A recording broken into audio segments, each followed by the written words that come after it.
മീര വ്ളോഗ്സിലേക്ക് എല്ലാവർക്കും സ്വാഗതം. ഇന്നൊരു സോയാബീൻ കറിയാണ് വയ്ക്കാൻ പോകുന്നത്. ഞാനിവിടെ സോയാബീൻ കുതിർത്ത് വെച്ചിട്ടുണ്ടായിരുന്നു. അത് നല്ലപോലെ വെള്ളമെല്ലാം പിഴിഞ്ഞ് കളഞ്ഞതിന് ശേഷം കുറച്ച് ഉപ്പും മഞ്ഞൾപ്പൊടിയും കുരുമുളകും കൂടെ ചേർത്ത് നല്ലപോലെ ഒന്ന് മിക്സ് ചെയ്ത് കുറച്ച് സമയം റെസ്റ്റ് ചെയ്യാൻ വയ്ക്കണം. അതിനുശേഷം ഒരു ചീനച്ചട്ടി നമുക്ക് ഗ്യാസ് സ്റ്റൗവിലോട്ട് വെച്ച് കൊടുക്കാം.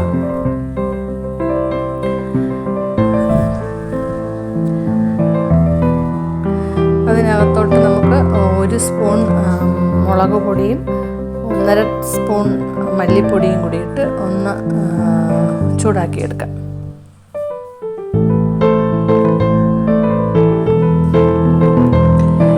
എന്നിട്ട് അതിനെ നമുക്ക് വേറൊരു പാത്രത്തിലോട്ട് മാറ്റാം.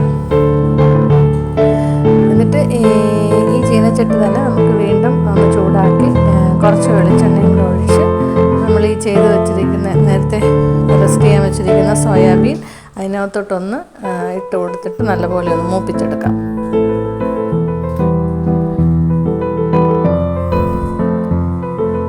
അപ്പോഴത്തേക്ക് ഇതിനകത്ത് കുരുമുളകും ഉപ്പും എല്ലാം നല്ലപോലെ പിടിച്ചിട്ടുണ്ടായിരിക്കും.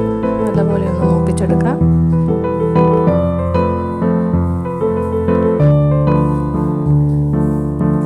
അതിനെ മൂപ്പിച്ച് മാറ്റിയതിന് ശേഷം നമുക്കിവിടെ 1 സവാള, കുറച്ച് ചെറിയ ഉള്ളി, ഇച്ചിരി വെളുത്തുള്ളി, ഇഞ്ചി, പച്ചമുളക് ഇത്രയും ഞാനിവിടെ എടുത്ത് വെച്ചിട്ടുണ്ട്. ആദ്യം ചീനച്ചട്ടിയിലോട്ട് ഇച്ചിരി വെളിച്ചെണ്ണ ഒഴിച്ച് ഇഞ്ചിയും വെളുത്തുള്ളി ഇട്ട് കൊടുക്കാം.